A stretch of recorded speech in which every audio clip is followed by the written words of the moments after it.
America के Florida में पूर्व राष्ट्रपति और रिपब्लिकन कैंडिडेट डोनाल्ड ट्रंप पर एक बार फिर हमले की कोशिश की गई है। जब वो गोल्फ के मैदान से निकल रहे थे तब फायरिंग की आवाज़ें सुनी गई। सीक्रेट सर्विस और एफबीआई इस मामले की जांच कर रही है। एफबीआई का कहना है कि ऐसा लग रहा है कि एक बार फिर से डोनाल्ड ट्रंप को निशाना बनाया गया, लेकिन पुख्ता सुरक्षा के चलते हमलावर को यहाँ से भागना पड़ा है। वहीं अभी इस मामले में रेयान रूथ नाम के शख्स को गिरफ्तार किया गया है। इससे पहले पेंसिल्वेनिया में 13 जुलाई को एक चुनावी रैली के दौरान पूर्व राष्ट्रपति डोनाल्ड ट्रंप को निशाना बनाते हुए एक बंदूकधारी ने गोलीबारी की थी। इस हमले में ट्रंप के दाहिने कान को छूकर गोली निकल गई थी, जबकि रैली में शामिल एक व्यक्ति मारा गया था। 2 अन्य गंभीर रूप से घायल हो गए थे। चुनाव से पहले ट्रंप पर निशाना साधने की जो कोशिश है, इसे लेकर ट्रंप लगातार कह रहे हैं कि वो अपनी लड़ाई, अपना संघर्ष जारी रखेंगे। तो रेयान रूथ को पकड़ा गया है यहाँ पर और बताया जाता है कि वो हिस्ट्री शीटर है। फिलहाल उससे पूछताछ की जा रही है। ये है रेयान रूथ की तस्वीरें जिस पर यह आरोप है कि इसने फायरिंग की है। एफबीआई ने इसे गिरफ्तार कर लिया है और अब पूछा जा रहा है कि इसकी फायरिंग करने का मकसद आखिर क्या था और इसके पीछे कहीं कोई साजिश तो नहीं है।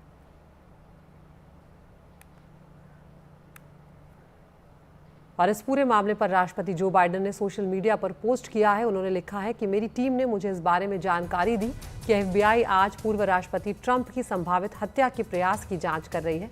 एक संदिग्ध हिरासत में है और मैं सीक्रेट सर्विस की सतर्कता की सराहना करता हूं। साथ ही मैं पूर्व राष्ट्रपति की सुरक्षा में लगे लोगों की भी सराहना करता हूं।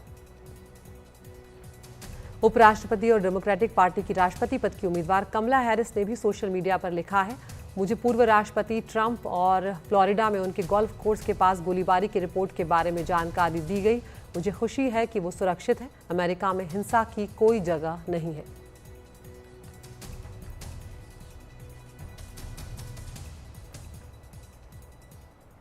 अमेरिका के पूर्व राष्ट्रपति ट्रंप पर हमले की ये दूसरी कोशिश है। एक बार पहले भी उन पर हमला हो चुका है। एफबीआई और सीक्रेट सर्विस की तरफ से ये कहा जा रहा है कि हमलावर 300 से 500 मीटर ही दूर था, लेकिन यहाँ पर सवाल ये है कि यहाँ तक वो पहुँचा कैसे। ट्रंप की सुरक्षा को लेकर जो सवाल उठ रहे हैं उस पर ज़्यादा जानकारी दे रहे हैं हमारे सहयोगी उमाशंकर सिंह।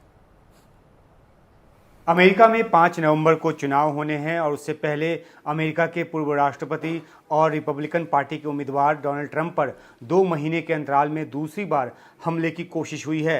13 जुलाई को पेंसिल्वेनिया के बटलर में हुए पहले हमले में गोली ट्रंप के कान को छूती हुई निकल गई और वे बाल बाल बचे। ये तब हुआ जब हमलावर हमला करने से पहले ही नज़र में आ चुका था, लेकिन उसे तब मारा गया जब उसने गोली चला दी। इसे लेकर सीक्रेट सर्विस पर तमाम सवाल उठे। सीक्रेट सर्विस ने पहले तो ये कहकर पल्ला झाड़ने की कोशिश की कि इलाके का सैनिटाइजेशन जो है वो स्थानीय सुरक्षा कर्मियों की जिम्मेदारी होती है, स्थानीय प्रशासन की जिम्मेदारी होती है। लेकिन जब मामले ने तूल पकड़ा तो सीक्रेट सर्विस की जो डायरेक्टर थी किम्बर्ली चीटल, उनको यूनाइटेड स्टेट हाउस कमेटी के सामने पेश होना पड़ा। रिपब्लिकन और डेमोक्रेटिक दोनों ही पार्टियों के प्रतिनिधियों ने उनसे इस्तीफा मांगा और उनको इस्तीफा देना पड़ा। आगे से सुरक्षा और चाक चौबंद करने की बात भी की गई। इस बार हालांकि हमलावर जो है वो ट्रंप पर सीधा निशाना ले पाने में कामयाब नहीं हुआ है, लेकिन ट्रंप पर हमले की फिराक में फ्लोरिडा में वो उस जगह तक तो पहुंच ही गया जहां ट्रंप गोल्फ खेल रहे थे। सवाल है कि क्या पहले हमले से जो वहां की सुरक्षा एजेंसियां हैं उसने कोई सीख नहीं ली है।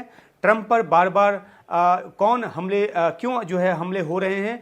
एलन मस्क ने तो इस चुनाव में, जो कि पूरी तरह से ट्रंप के साथ खड़े हैं, उन्होंने तो यहाँ तक ट्वीट कर दिया है कि बाइडेन और कमला हैरिस पर हमले नहीं हो रहे। ये अपने आप में बहुत ही आपत्तिजनक और उकसावे वाला बयान है जिस पर विवाद जो है वो गहरा रहा है। लेकिन उस विवाद की बात अपनी जगह। इस मस्क के इस बयान से अलग बात करें तो अमेरिका के राष्ट्रपति हों या पूर्व राष्ट्रपति हों, इन जैसी शख्सियतों की जो सुरक्षा का जो घेरा होता है वो कई लेयर्स का होता है। क्या कोई आउटर लेयर काम नहीं कर रहा था इस मामले में कि हमलावर जो है वो गोल्फ कोर्स के बाहरी किनारे पर लगी उन झाड़ियों तक पहुंच गया जहां से वो सीधा निशाना ले सकता था।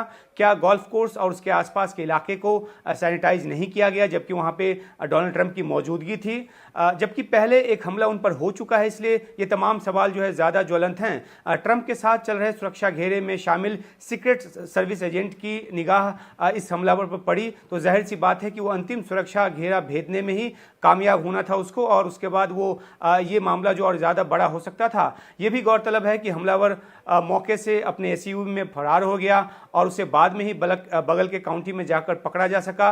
हालांकि राष्ट्रपति जो बाइडेन और खुद पूर्व राष्ट्रपति ट्रंप ने सीक्रेट सर्विस की सतर्कता की तारीफ की है, लेकिन अभी भी कई सवाल हैं कि ट्रंप पर जो खतरा है उसे देखते हुए आखिर अब भी इतनी ढीली ढाली सुरक्षा व्यवस्था क्यों है, क्यों समय रहते सुनिश्चित नहीं किया गया कि ट्रंप पर फिर से कोई हमला या हमले की कोशिश ना हो।